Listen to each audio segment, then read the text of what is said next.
भगवान श्री रामचंद्र जी के साथ राजा गुह चित्रकूट तक आए। निषाद राज चित्रकूट तक आए और चित्रकूट में उन्होंने राम जी के लिए सुंदर पर्णकुटी की रचना की। पीछे प्रभु ने आज्ञा की कि अब तुम जाओ अपने राज्य में जाकर के राज्य को संभालो। गंगा जी के किनारे निषाद राज ने मंत्री सुमंत्र जी को मूर्छा में पड़ा हुआ देखा।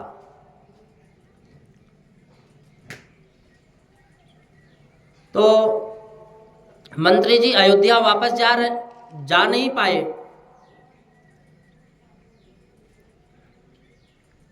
राम जी जिस दिशा में गए हुए थे उस दिशा में देखते हुए मंत्री जी पड़े हुए थे। मुख से सीताराम सीताराम सीताराम का शब्द निकल ही रहा था। राम जी के रथ के घोड़े भी शोक भरी हिनहिनाहट करते थे। आंखों में आंसू निकल रहे थे। तिनका और पानी का त्याग कर दिया। मानो पूछ रहे थे कि हमारे राम जी कहाँ हैं, हमारे राम जी कहाँ हैं, हमारे मालिक कहाँ हैं। यह दृश्य देखकर राजा गु को इतना मन दुखित हुआ, उनके आंखों में अश्रुपात चालू हो गया, आंखों से आंसू बहना प्रारंभ हो गया।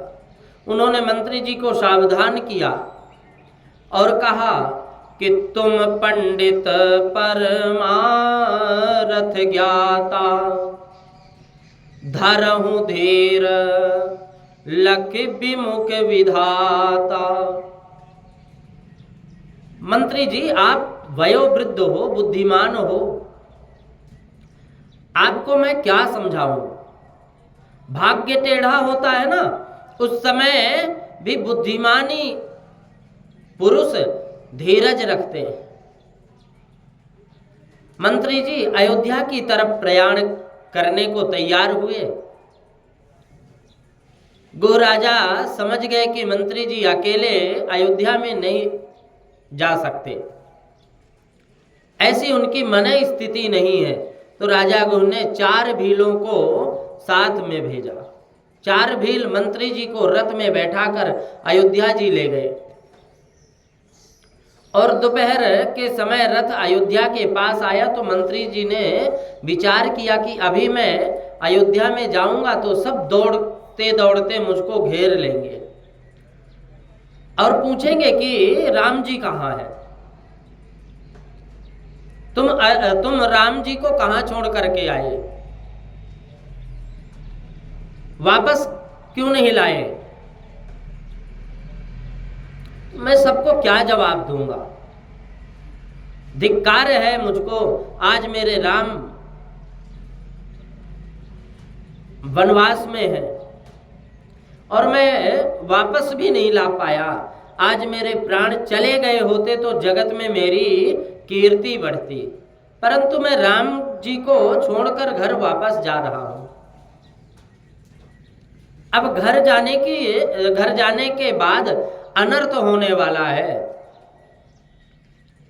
यह सब अनर्थ अब मुझसे देखा नहीं जाएगा, लेकिन देखना पड़ेगा, क्या करूं। महाराज दशरथ अब जीवित नहीं रहेंगे। ऐसा मुझको लगता है कि महाराज मुझसे पूछेंगे कि मेरा राम कहाँ है। मैं उनको किस रीति से समझाऊंगा।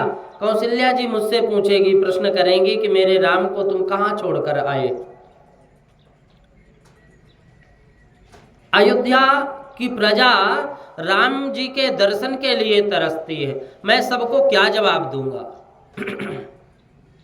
अभी तो दिन का प्रकाश बाकी है, इसलिए मेरा अयोध्या में अभी प्रवेश करना उचित नहीं। अंधकार हो जाए, सब लोग सो जाएं, उसके बाद ही अयोध्या में मैं प्रवेश करूं तो अच्छा रहेगा। कोई पूछेगा नहीं। मंत्री जी ने अयोध्या के बाहर एक बगीचे में मुकाम किया। सायंकाल हुआ, चारों ओर अंधेरा। उस समय जिस प्रकार चोर घर में घुसता है ना, उसी प्रकार आज मंत्री अयोध्या में घुस रहे हैं। अयोध्या का मंत्री आज चोर की तरह अयोध्या में घुस रहे हैं। सुमंत्र जी राम, लक्ष्मण और जानकी को रथ में बैठाकर जिस समय वन में गए थे ना, उस समय तो महाराज दशरथ कैकेयी के महल में थे। राम जी वन में चले गए। उसके पश्चात राजा ने कहा, मुझे कैकेयी के महल में नहीं रहना, अब मैं थोड़े समय के लिए कौशल्या के महल में रहूंगा, मुझे वहां ले चलो। इसलिए महाराज को कौशल्या के महल में ले जाया गया। मंत्री जी यह जानते नहीं थे, तो वो सीधे कैकेयी के महल में गए। वहां जाकर पूछा कि महाराज कहाँ हैं। मंत्री जी का शरीर थर थर कांप रहा है, आंखों से आंसू निकल रहे हैं, बहुत व्याकुल हो गए थे। दासी ने मंत्री का हाथ पकड़ लिया और कहा, महाराज आज कौशल्या जी के महल में है, चलो मैं पहुंचाऊं। दासी मंत्री को कौशल्या के महल तक ले आई। महाराज दशरथ गद्दी के ऊपर पड़े, व्याकुल थे। मंत्री जी ने राजा को आशीर्वाद दिया। आयुष्मान चिरंजीवी मंत्री का शब्द राजा के कान में आया।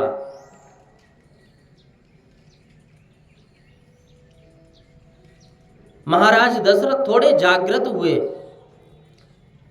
आंख उघाड़ी, आंख को खोले और मंत्री को वंदन करते हुए कहा कि राजा ने मंत्री जी का हाथ पकड़कर पास बैठा लिया। मंत्री जी को वंदन करते हुए देखा तो राजा ने मंत्री को का हाथ पकड़कर पास में बैठा लिया और पूछे, मंत्री जी मेरा राम कहाँ है? तुम राम को साथ लेकर आए या वन में छोड़कर आए? मंत्री जी बोले, मेरे राम जैसा पुत्र आज तक नहीं हुआ, आज तक नहीं हुआ और ना होने का भी नहीं है। मैंने उससे कहा था कि मैं तेरा राज्याभिषेक करूंगा, परंतु मेरे जैसा कोई दुष्ट नहीं कि स्त्री के कहने से मैंने उसको वन में भेज दिया,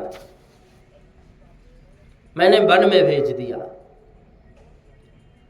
उसको तनिक भी खोटा नहीं लगा, बुरा नहीं लगा। उसने मेरे पद स्पर्श किए, चरणों को स्पर्श किए और मुझको समझाकर गया कि धीरज रखो पिताजी, 14 वर्ष पीछे मैं वापस आऊंगा। मुझको ऐसा लगता है कि राम जैसे लायक पुत्र का पिता होने के लिए मैं लायक नहीं हूं। जितना अच्छा पुत्र है शायद मैं उतना अच्छा नहीं हूं। महाराज दशरथ राम जी का स्मरण करने लग गए, श्री राम श्री राम श्री राम बोलने लग गए। आगे कहने लगे कि मंत्री जी, राम जी कहाँ, जहां हो वहां तुम मुझको लेकर चलो, वहां मुझको लेकर चलोगे, मुझे राम के दर्शन करना है। एक पिता का पुत्र के प्रति, साधारण पुत्र के प्रति कितना प्रेम होता है। पुत्र चाहे उद्दंड हो और उद्दंडता के बाद कानून यदि दंड देती है तो भी उस समय कानून दंड दे तो भी पिता की आंखों में आंसू आ जाएंगे। और यहां तो मर्यादा पुरुषोत्तम स्वयं भगवान राम बन करके आए और जब दूर हुए तो कितना कष्ट हुआ पिता को। महाराज दशरथ अपने आप को भूल गए कि मैं कौन हूं। कहते मेरे लायक मैं लायक नहीं हूं, मैं लायक नहीं हूं। जैसा मेरा पुत्र लायक है ना, वैसा मैं लायक नहीं हूं। मैं तो पिता बनने लायक नहीं हूं। मुझे लेकर चलो, जहां राम को छोड़कर आए हो वहां लेकर के चलो।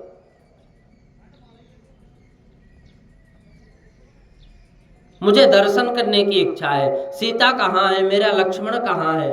राम जी ने मेरे लिए क्या कुछ संदेश दिया है? मेरा राम की सब वार्ता मुझे सुनाओ। मंत्री जी राजा को आश्वासन देने लगे, महाराज आप धर्म धुरंधर हो, बुद्धिमान हो, बड़े बड़े ऋषि मुनियों का आपने सत्संग किया है, यह विपत्ति का समय है, आप शोक मत करो, आप धीरज रखो। जन्म मरण सब दुख सुख भोगा, हानि लाभ प्रिय मिलन वियोगा। काल कर्म सब हो ही गोसाई, बरबस रात दिवस के नाई, बरबस रात दिवस के नाई।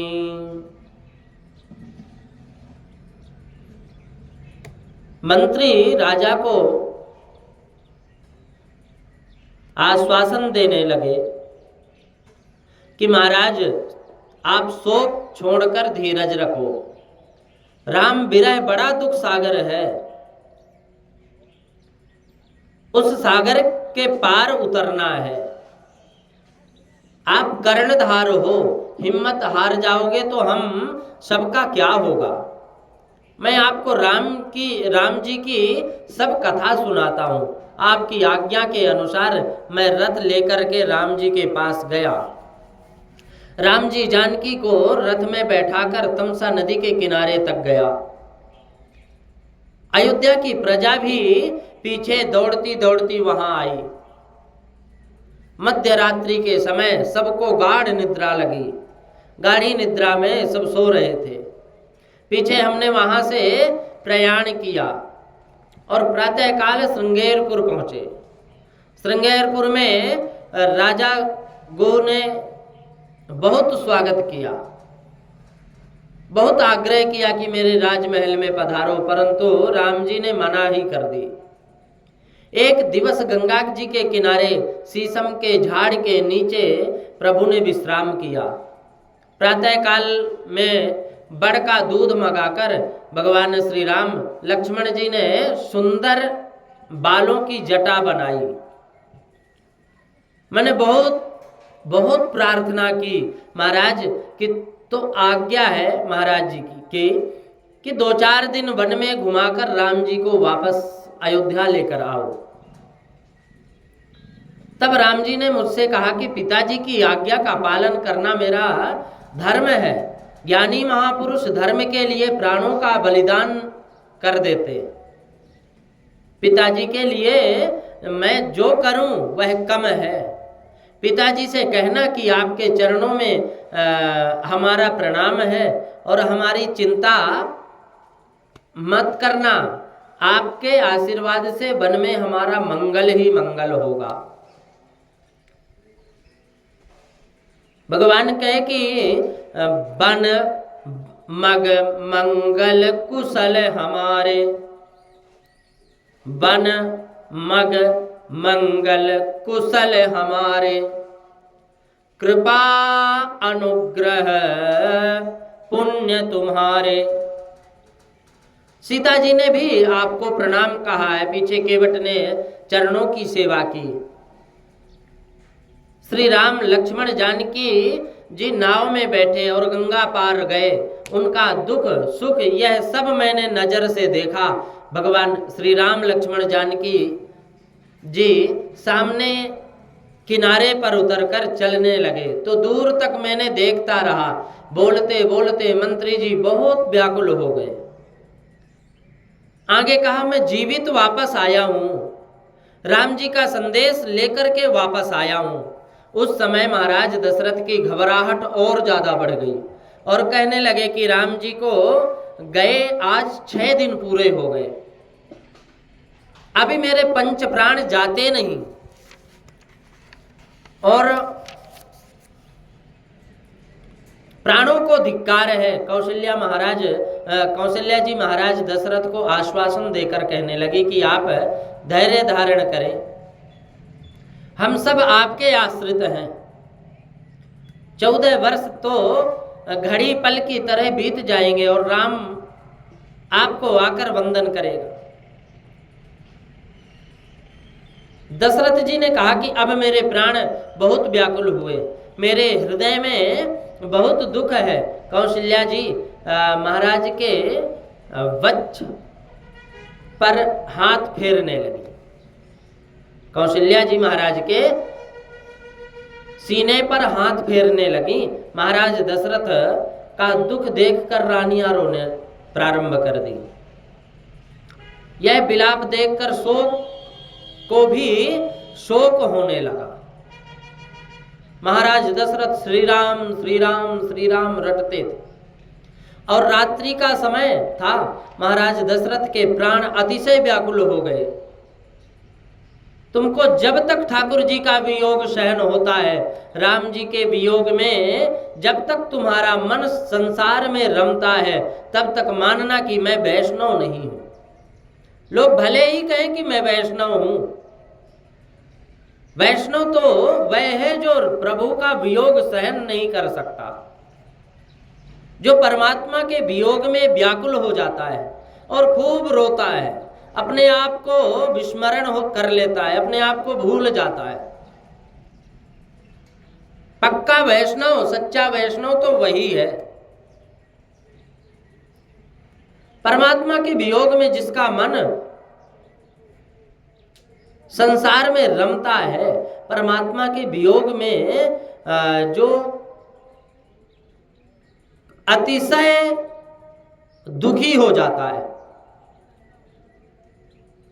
परमात्मा के वियोग में जिस के प्राण व्याकुल नहीं होते ना, प्रभु के दर्शन मिलन की जिसको आतुरता नहीं, वह तो संसार की भक्ति करता है, वह परमात्मा की भक्ति करता नहीं कभी भी।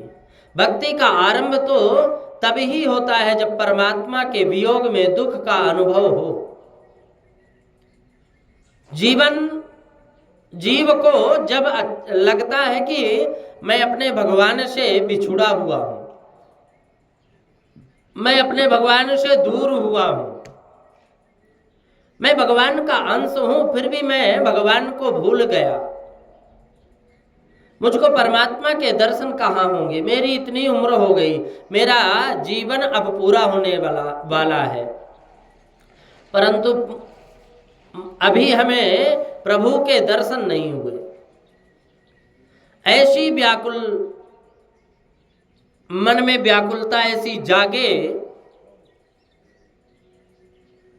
तो समझना कि सच्चा वैष्णव है। और आज महाराज दशरथ इतना व्याकुल हो रहे हैं, महाराज दशरथ की व्याकुलता बढ़ने लगी। उन्होंने कौशल्या से कहा, इदानीमेव मे प्राणा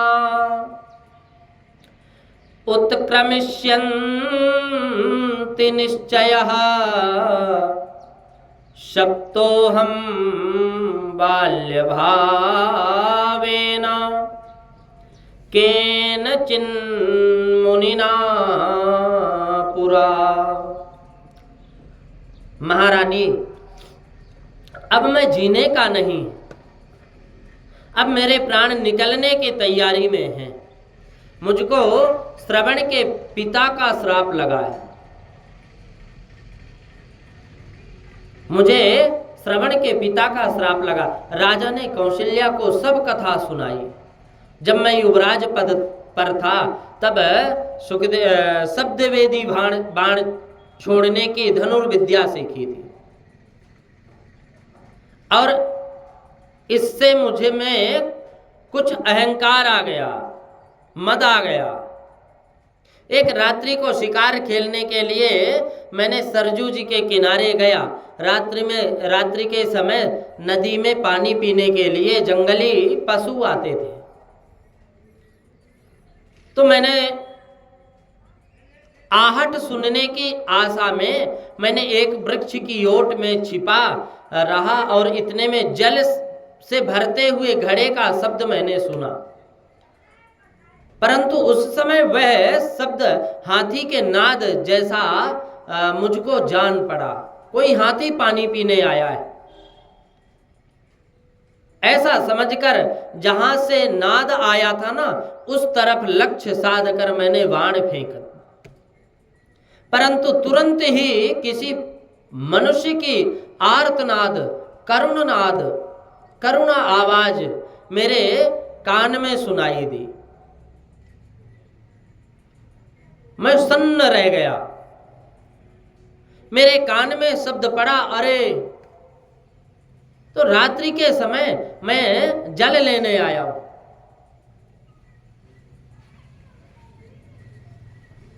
तब मुझको किसी ने बाण मारा। मैंने कितना अपराध किया, किसका अपराध किया? मेरे मरण के पीछे मेरे वृद्ध अंधे माता पिता का क्या होगा? वह किस रीति से जीवित रह सकेंगे? यह करुण जनक वाणी सुनकर मुझको अत्यंत पीड़ा हुई। मैं उस जगह पर गया तो एक तपस्वी पुरुष को अपने बाण से वेधित होकर चित्त पड़ा हुआ देखा। तो मुझको देखकर उसने कहा कि राजन, मैं अपने माता पिता के लिए जल लेने आया था। मेरे माता पिता अत्यंत प्यासे हैं। वे बहुत शीघ्र आतुरता से मेरी बाट देख रहे हैं, मेरा रास्ता देख रहे हैं। तुम मेरे माता पिता के पास जाकर शीघ्र ही यह सब समाचार निवेदन करना, और मेरे पिता मुनि हैं, वे तुमको श्राप नहीं दें, इस रीति से उनको तुम प्रसन्न कर लेना। मुझको अत्यंत कष्ट हुआ और चिंता से विह्वल देखकर वह बोला कि राजन, चिंता मत करो, तुमको ब्रह्म हत्या नहीं लगी। मैं शूद्र जाति की माता के पेट से वैश्य जाति के पिता से उत्पन्न हुआ। श्रवण कहते हैं कि मैं शूद्र जाति की माता के पेट से, गर्भ से, और वैश्य जाति के पिता से उत्पन्न हुआ हूं। इतना कहकर श्रवण कुमार ने देह छोड़ दिया। मैं उसके माता पिता के पास गया। महाराज दशरथ कौशल्या को ये कहानी और सुमंत्र जी के समक्ष ये कहानी बता रहे हैं बाल्यावस्था की, कुमारावस्था की, कि मैंने अत्यंत दीनहीन होकर के उनको सब कथा, अंत्येष्टि क्रिया की और सब कथा उनको सुनाया। वे मूर्छा को प्राप्त हो गए, अत्यंत विलाप करने लग गए, रोने लग गए, और रोते हुए उन्होंने पुत्र की अंत्येष्टि क्रिया की, चिता प्रज्वलित की, और उन दोनों ने भी चिता में प्रवेश किया। उस समय मुनि ने मुझको श्राप दिया था, और श्राप दिया था कि राजन, एवं त्वम पुत्र शोकेन राजन कालम करिष्यसि। एवं तुम पुत्र शोकेन, तुम भी पुत्र शोक में ही मरोगे, जैसे मैं पुत्र शोक में मरने जा रहा हूं। राजन, काल आने वाला समय, जब आने वाले समय में तुम्हें भी पुत्र शोक में ही मरना पड़ेगा। तुम्हारी इसी प्रकार से पुत्र शोक से मृत्यु होगी। महाराज दशरथ ने कौशल्या से कहा, देवी, इस श्राप के फल का समय अब आ गया। राम बिना मेरा जीवन धिक्कार है, और मैं अब जीना भी नहीं चाहता। जब तक राम पास में हूं, जब तक राम पास में हो तब तक तो जीना कोई जीना है, और जब राम विमुख हो जाए, दूर हो जाए, तो फिर जीना भी क्या जीना। सो तनु राखी करब मैं काहा, ये तन को रख कर, ये शरीर को रख कर मैं क्या करूंगा। जेहि न प्रेम पनु मोर निवाह, हाय रघुनंदन प्राण पीड़िते, तुम बिनु जियत बहुत दिन बीते। महाराज दशरथ को देह प्राण के प्रति ग्लानि हो गई। राम वियोग में अब तक ये टिक रहे थे, लेकिन इस जगत में शुद्ध प्रेम कहीं दिखता नहीं। जगत का जो कुछ प्रेम है वह अधिक भाग में स्वार्थ से ही भरा हुआ है। मानव शुद्ध और निस्वार्थ भाव से जल्दी प्रेम करता नहीं। शुद्ध भाव से प्रेम करे उसको वियोग होता नहीं है। फिर कदाचित हो भी जाए ना तो वो वियोग में जीवित रहता नहीं। फिर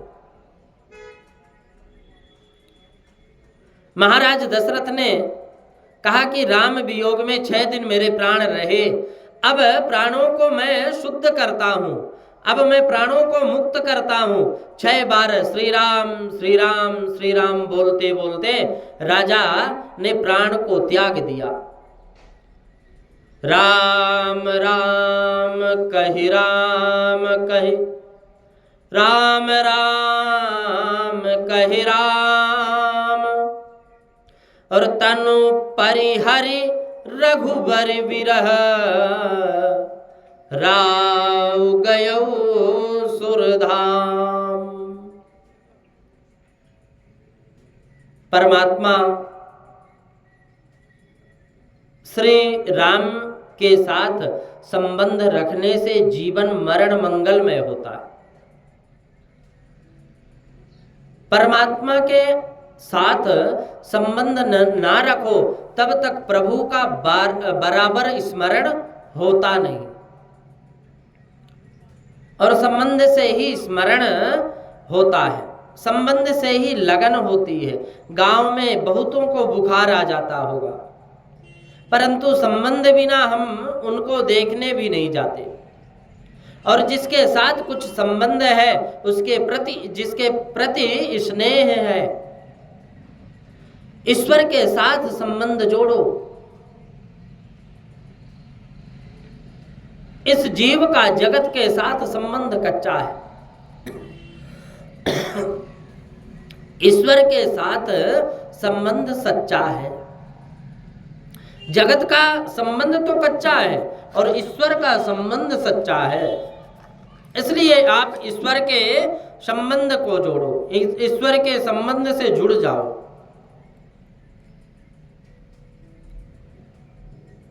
कितने ही ऐसा समझते हैं कि मैं पति हूं, अज्ञान से इस जगत का बन गया।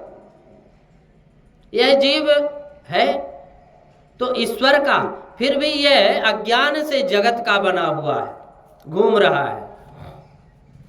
कितने ही ऐसे समझते हैं कि मैं पति हूं, मैं पिता हूं, मैं पुत्र हूं। पिता पुत्र अथवा पति पत्नी का संबंध व्यवहार दृष्टि से भले सत्य जैसा दिख रहा है, सत्य जैसे आपको लग रहा है, लेकिन हकीकत तो ये है कि तत्व दृष्टि से विचार करने पर ना कोई किसी का पिता है, ना कोई किसी का पुत्र है, ना कोई किसी की पत्नी है, और ना कोई किसी का पति है। ईश्वर को भूलकर जीव माया से जगत के साथ संबंध जोड़ता है, परिणाम दुखी होता है। फिर परमात्मा के अनेक स्वरूप में से किसी एक स्वरूप को इष्ट देव मानो। परमात्मा का कोई भी एक स्वरूप इष्ट देव निश्चित कर लो।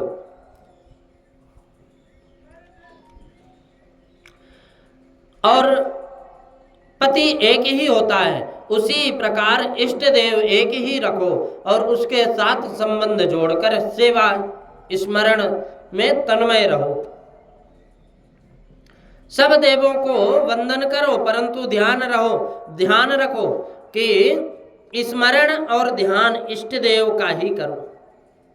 सब देवों का वंदन करो, सब देवताओं को मानो, लेकिन हमारा प्रमुख कौन है? इष्ट। हम जिसको मान गए, एक को मानो, सब में श्रद्धा रखो, भाव रखो, प्रेम रखो, स्नेह रखो, लेकिन तन्मय होकर के मानो तो एक को। एक इष्ट देव में परिपूर्ण भाव रखोगे ना, तो दूसरे देवों का स्वयं के इष्ट देव का अंश रूप मानकर वंदन करो। पत्नी अनन्य भाव पति में रखती है और दूसरे संबंधियों से सामान्य प्रेम रखती है कि नहीं? घर में, परिवार में पत्नी पति के प्रति कितना अनन्य भाव रखती है। कोई पारिवारिक जन है, स्वजन है, उनसे सामान्य प्रेम रखती। इस संसार में लोगों की रुचि अलग अलग होती है, रुचि अलग है। प्रत्येक नदी का मार्ग अलग अलग होता है। जैसे कहते हैं कि नृणामेको गम्यस्त्वमसि पयसामरण इव। प्रत्येक नदी का मार्ग अलग अलग होता है, अलग अलग प्रत्येक नदी का मार्ग होता है। कोई इधर से गया, कोई उधर से गया, कोई यहाँ से वहाँ से, अनेक अलग अलग, लेकिन लक्ष्य क्या होता है? लक्ष्य एक ही होता है, क्या? समुद्र। इस प्रमाण में रुचि अनुसार भिन्न भिन्न शास्त्रों को मानने वाले इष्ट देव भी भिन्न भिन्न होते हैं, फिर भी सबका लक्ष्य स्थल एक ही है, परमात्मा। और परमात्मा एक ही है। दीपक के पास जिस रंग का कांच दो, उसी रंग का प्रकाश दिखेगा। उसी प्रकार परमात्मा भगवान श्री राम, श्री कृष्ण, शंकर भगवान, गणेश जी इत्यादि, माँ भगवती अनेकानेक रूप धारण करते हैं। इसलिए तो महर्षि वेद व्यास जी भागवत जी के मंगल चरण में करते हुए कहा कि सत्यम परम धीमहि। सत्य ही परमात्मा है। लोग पता नहीं आजकल मंगलवार भी व्रत करते हैं, सोमवार व्रत करते हैं, बुधवार व्रत करते हैं, बृहस्पतिवार व्रत करते हैं, शुक्रवार व्रत करते हैं, शनिवार व्रत करते हैं, फिर रविवार व्रत करते हैं। अनेक आज प्रतिपदा है, द्वितीया है, तृतीया, ये अनेक व्रत करते हैं। व्रत करने में भूखे रहने में कोई फल नहीं मिलने वाला। तो कहते हैं फल किस में मिलेगा? फल मिलेगा सत्यम व्रतम। सत्य व्रत का पालन करो। और सत्य व्रत है क्या? सत्य ही तो नारायण है। सच्चिदानंद रूपाय विश्वोत्पत्त्यादि हेतवे तापत्रय विनाशाय श्री कृष्णाय वयं नमः। सत्यचित और आनंद है कौन?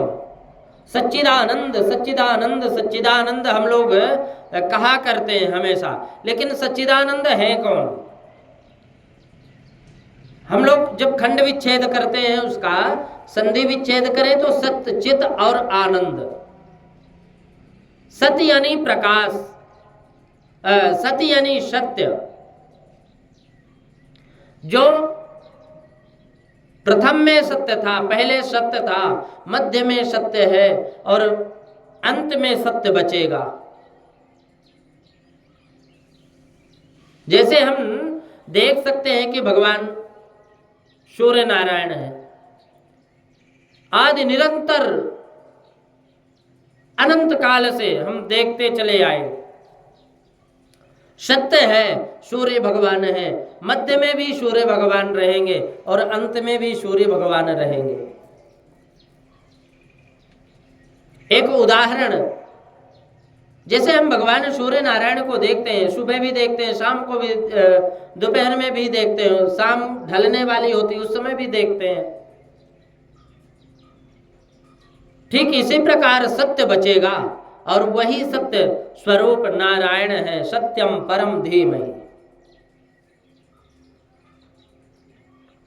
चित्त यानी प्रकाश।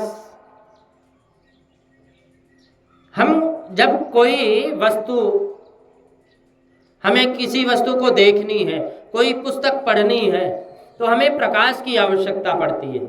और जो स्वयं प्रकाश स्वरूप है, जिसको कभी किसी भी रोशनी की, टॉर्च की आवश्यकता पड़ती नहीं, ऐसे प्रकाश स्वरूप परमात्मा नारायण ही है। और आनंद, हम लोग इधर उधर ढूंढते रहते हैं, सांसारिक जीवन में आनंद ढूंढते रहते हैं। आनंद है, आनंद है। मकान बना लिया, पहले मकान नहीं था तो हमें एक कांटा लगा, कांटा की चुभन होने लगी, मेरे पास मकान नहीं, मकान नहीं, मकान नहीं। माला जैसे फेरना प्रारंभ कर दिया, और जब मकान हुआ तो एक कांटा हटा, दूसरा कांटा फिर चुभ गया। अब गाड़ी होनी चाहिए, गाड़ी होनी चाहिए, गाड़ी हो गई तो फिर वो कांटा निकला। हमारे कामना की कांटा ही कांटा लगे। हमें आनंद कहाँ है? आनंद कब था? 2-4 दिन मकान बना, मकान बनने के बाद आनंद आ गया। कोई पूछे क्या कैसा लगा? बड़ा आनंद आया। अब आनंद तो आ गया, लेकिन वो आनंद हमेशा नहीं टिकने वाला। फिर वो थोड़े दिन बाद, 2-4 दिन बाद फिर वो आनंद घट गया। अब दूसरा कामना का कांटा लगा ना। तो घर के सामने मकान, रोड भी होना चाहिए, रोड की कामना। अब रोड की कामना का कांटा निकला तो गाड़ी भी होनी चाहिए। अब गाड़ी के कामना का कांटा निकला तो हमारे मकान में अब गर्मी पड़ने लगी, अब एसी भी होनी चाहिए। पैसा होना चाहिए, सब कुछ होना चाहिए। अब सब कुछ होने के बाद भी आनंद नहीं है, आनंद नहीं है। कहते हैं कोई तन दुखी, कोई मन दुखी, कोई धन बिन रहत उदास, थोड़े थोड़े सब दुखी, सुखी राम के दास। राम का दास ही सुखी है। सुबह से शाम तक कमाते रहो, कमाते रहो, कमाते रहो। शाम को घर आए, फिर वहाँ अब ये नहीं है, वो नहीं है। घर वाले बोलने लगे, अपने कामना, जो घर वालों की आवश्यकता है वो आवश्यकता सुनाना प्रारंभ कर दी। बताओ, पूरा दिन काम किया और रात्रि में आकर के 2 रोटी भी सुकून से नहीं खाया, और वो परिवारजनों का कामना सुनना प्रारंभ कर दिया। फिर उसको नींद आएगी कि नहीं? कभी नहीं आएगी, फिर भूख भी नहीं लगेगी। तो कमाओ उतना जितना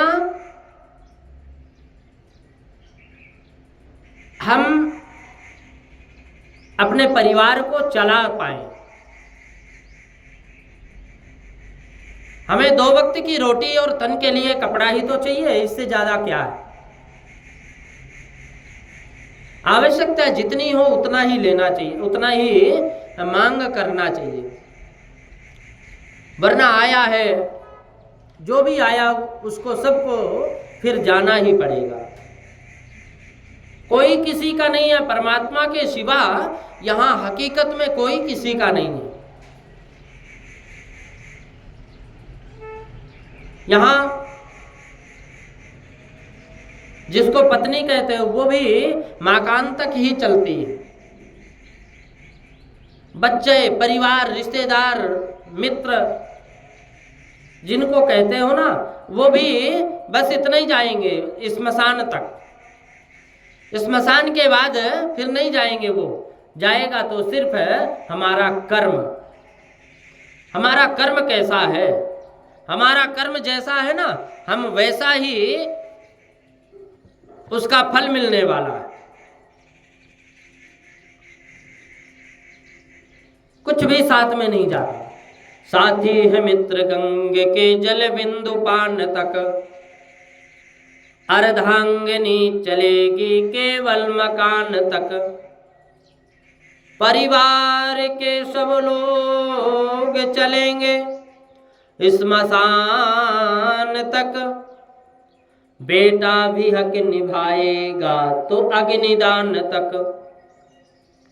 इससे तो आगे भजन ही है साथी, हरि के भजन बिन अधूरा रहेगा। जिसको हम अपना मानते हैं, एक बार श्वास निकल जाए ना, वही लोग ये कहेंगे जल्दी निकालो जल्दी निकालो जल्दी निकालो। कोई किसी का नहीं है। श्वास जब तक है, भगवान का कनेक्शन जब तक है, भगवान ने श्वास दी है, तब तक तो सब अपना अपना अपना।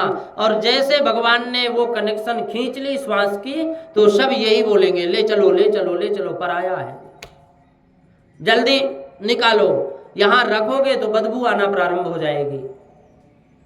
और ये शरीर को करेंगे क्या?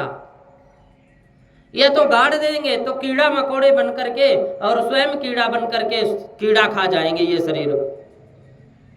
और जला दोगे तो राख बन जाएगी, मिट्टी में मिल जाओगे।